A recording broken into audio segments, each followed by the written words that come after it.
السلام عليكم ورحمة الله وبركاته. ورجعت لكم اليوم بفيديو جديد. بفيديو اليوم راح يكون مشترياتي. اشتريت بعض الأشياء، فحبيت إني أوريكم. كان ودي إني أصور فلوج، بس المحل كان فيه ناس كثير، ففي ناس ما بترضى إنه وجوههم تطلع في اليوتيوب وفي الشهرة وكذا. فقلت أحسن ما أصور فيديو، أحسن أشتري الأشياء وأنزل فيديو أنا أوريكم بدل ما أصور فلوج. قبل ما أبدأ الفيديو حطوا لايك إذا مو حاطين، واشتركوا بالقناة إذا مو مشتركين، وفعلوا بالجرس إذا مو فعلين. وخلونا نبدأ بالفيديو.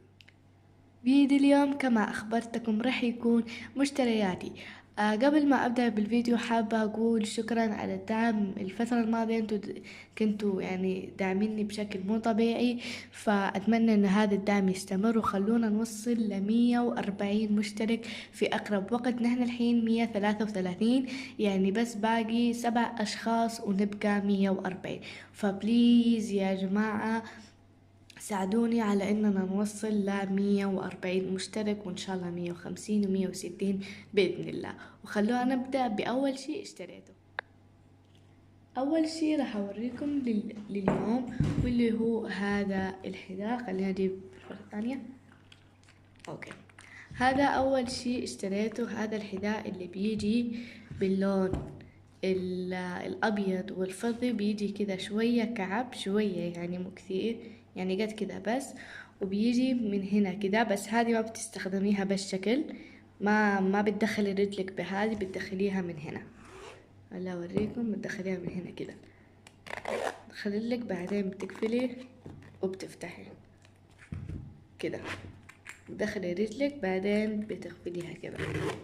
فهذه بس ديزاين، ما بتدخلي رجلك من هنا، وبيجي كذا ومن هنا. كثير حلو، بسيط يعني، بس شيء بسيط كثير عجبني. ولونه من هنا بني وابيض. اكثر شيء عجبني بهذا الحذاء انه هو فيه لونين، اللي هو الابيض والرمادي. وطبعا الكل بيعرف انه الابيض والرمادي هذول الالوان بيمشوا مع اي لون. اي لون بتلبسيه راح يمشي معاهم عادي، بس اذا لبستي رمادي بكون احسن. فقلت احسن يكون ابيض ورمادي، وشكله كثير حلو بسيط. يعني الديزاين فيه طريقة تصميم كثير بسيطة وكثير حلو. وعجبتني هذه الحركة اللي هنا، والزرار اللي موجودة في هذا المكان. كثير حبيت شكله وطريقة تصميمه. وخلونا نروح للشيء الثاني. ثاني شيء اشتريته لليوم اللي هو بلوزة صفرة. هذه هي. طبعا في كمية ناس أبدا ما بيحبوا اللون الأصفر. فأنا قررت إني أجيب اللون الأصفر، لأنه صراحة ما عندي هذا اللون. عندي وردي، عندي أزرق، عندي أبيض، عندي أسود، كل الألوان باختصار. عندي أخضر، بس ما عدا اللون الأصفر ما عندي ولا بلوزة باللون الأصفر. أحسن أوريكم الكاميرا من فوق فأوريكم زي ما انتم شايفين. هاي هي البلوزة، بس فيها هذيك العلامة اللي هناك بس. زي ما انتوا شايفين هي سادة، ما فيها اي شي، بس مجرد صفرة وفيها علامة بسيطة اللي موجودة هناك، وبس هيك بتجي سادة. ثالث شي اشتريته هو هو مو فستان، وفي نفس الوقت مو تيشيرت، لأنه طويل وطريقة تصميمه على طريقة الفستان، بس هو مو فستان. أحسن أصور لكم كيف يطلع شكله. بس قبل ما أوريكم الفستان، ايش تتوقعوا لونه؟ طبعا ابوي اول ما شاف اللون قال لي ايش هذا اللون المو حلو. اللون ما حتتخيلوا، ليموني. بعرف انه لون كثير غريب، بس طريقة الفستان حبيتها كده، حسيتها كيوت. بتيجي بهذا الشكل، وهنا بيجي فيها هذا الطريقة، بس ما فيها حزام. انا كنت متوقعة انه هنا مفروض يكون في حزام، بس ما فيها حزام. تيجي بهذا الشكل من هنا، هالشكل، ولونها ليموني. طبعا اللون مو مثل اللي طالع في الكاميرا، لونها كثير فاقع، بس الكاميرا مو موضح اللون يعني بالضبط. فهيك بيجي الفستان او هاي التيشيرت. طبعا هذا الفستان هو اصلا من اللي صممه كان في باله انه يخلي الفستان بيلبس من طريقتين، من هنا ومن جوا، لأنه من جوا هذا أوريكم من جوا دواور. خلينا أقلب لكم الفستان. الفستان من جوا كده بيجي دواور دواور. فاللي سواه كان في باله إنه الفستان بيتلبس من طريقتين. الطريقة الأولى إنه يكون كده دواور، والطريقة الثانية إنه يكون سادة. فهو سوى شي كثير غلط، إنه الخياطة هنا مبينة إنه هذه خياطة، شايفين مبينة. فهو على ما أعتقد كان في باله إنه الفستان بيتلبس من طريقتين، بس الموضوع ما زبط معاه. وثاني شي هاي الورقة موضحة إنه الفستان بيلبس بطريقة واحدة بس. فشكله هو غلط بالتصميم. كان في باله إنه يسوي الفستان بيلبس من طريقتين، بس سوى غلط من ناحية الخياطة، لأنه هنا الخيط باين بس الطريقة الثانية السادة ما باين. ففشلت خطته وقال أحسن إنه بس تكون سادة. وبعدين هذه الورقة كمان خربت الدنيا، وضحت إنه الفستان يعني هذا بالمقلوب. فكده بيجي الفستان من داخل. ثالث شي اشتريته لليوم، واللي هو شي ما بتعرفون ان انا كثير بحب الباندات والاشياء هاي الكيوت. فجبت هدول الاثنين اللي بيجوا باللون الرمادي.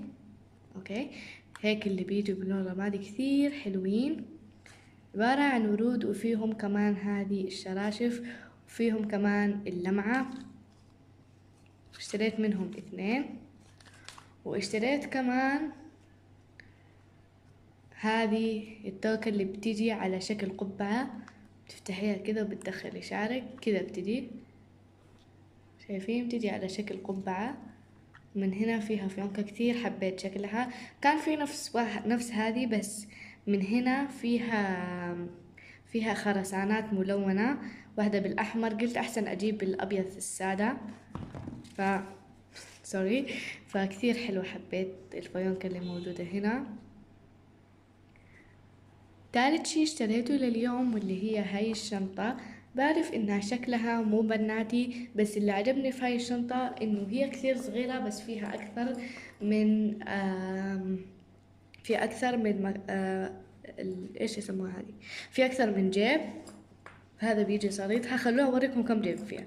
هذا اول واحد، هذا ثاني واحد، هذا ثالث واحد. فيها 3 جيوب، وشوفوها قديش هي صغيرة. وهنا في كذا ما بعرف هذه ايش فايدتها صراحة، بس فيها 3 جيوب هنا وهذا وكمان اللي موجود هنا. فهذا أكثر شي حبيته بالشنطة، إنه فيها أكثر من جيب. يعني مثلا إذا أنت رايح مثلا جيم أو مو جيم، مثلا رايح مكان قريب ولكن راح تحتاج أشياء كثير، مثلا أيوة للسفر. طبعا الكل بيعرف إنه السفر بيكون في كثير أوراق، الجوازات والبطاقة التذكرة، كم رقم الكرسي، بيكون في أوراق كثير في السفر. فهذه مناسبة جدا. تخد هنا مثلا الجوازات، وهنا مثلا تخد بطاقات عدد الكرسي، وهنا تخط الأوراق الزايدة، فحص الكورونا وكذا. فهذه مناسبة جدا للسفر، لأنه بتحط فيها الجوازات وكذا. فحبيت شكلها. خلونا نروح للشي اللي بعده. رابع شي اشتريته واللي هي هاي العلبة اللي كتير بناتية. بتيجي كذا. أنا اشتريتها عشان أحط فيها، بتيجي كذا فاضية. هي بيجي شكلها. انا حوريكم ليش اشتريتها.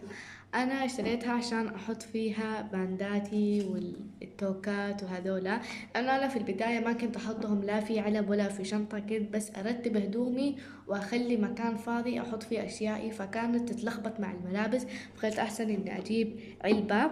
في شنط كذا تشيليها، بتكون شكلها كده بتشيلها كده. انا انسانة ما اعرف اوصف.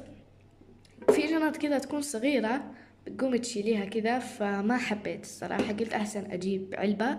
فجبت هاي العلبة اللي بتيجي بشكل قلب، في دائرة، في شكل دائرة وفي قلب. فقلت أحلى القلب، فيها فراشات وورود كذا، فحبيت هذه أكثر. وآخر شي اشتريته لليوم واللي هو بنطلون أبيض. لا سوري، مو آخر شي، باقي شي. اشتريت هذا البنطلون الأبيض. إذا شفتوا فلوج السفر لما أنا سافرت للسودان. هحط لكم رابطه تحت بصندوق الوصف، على فكرة ظهرت في وجهي، فهحط لكم رابطه تحت. إذا بتشوف هذاك الفيديو أنا كنت لابسة بنطلون كوبي أو بنفسجي غامق، فنوعية هذاك البنطلون هو نفس نوعية هذا البنطلون. أنا اشتريت هذاك أول، فصراحة كثير عجبني نوعيته. فقررت قلت أحسن أروح أجيب من نفس المحل، من نفس نوعية هذاك البنطلون، أجيب باللون الأبيض لأنه بيمشي مع كل الألوان. فرحت وجبت منه هذا البنطلون، بيجي هنا كده. اشتريت هذاك أول، بعدين عجبتني صراحة قماشته كثير قوية، يعني ممكن تقعد معاك إذا أنت إنسان ما بتسمن بسرعة أو ما بتسمن أصلا، ما في شخص ما بيسمن، أو مثلا أنت شخص يعني رجلك كثير ضعيفة وما بتسمن بسهولة، ممكن عادي يقعد معاك 4 سنين 5 سنين عادي، لأنه جلده كثير حلو. فقلت لازم أروح أجيب بنطلون ثاني. لقيت بالأزرق وبالبني وبالأبيض. قلت الأزرق وبالبني ما بيمشوا مع كل الألوان، فطبعا أحسن لي أجيب أبيض، فرحت وجبت الأبيض. الحين عندي أبيض اشتريته لليوم، اللي هو هذا السلسل اللي كثير بسيط وكمان حلو، اللي بيجي باللون الفضي والرمادي. طبعا من ألوان المفضلة اللي هو الرمادي، فقلت خليني أجيب سلسل يكون باللون الرمادي. فحبيت هذا السلسل كثير حلو، بيجي باللون الأسود وباللون الرمادي. وبس هذا كان كل الفيديو. أتمنى الفيديو عجبكم، لا تنسوا اللايك والسبسكرايب والاشتراك في القناة. أحبكم، مع السلامة.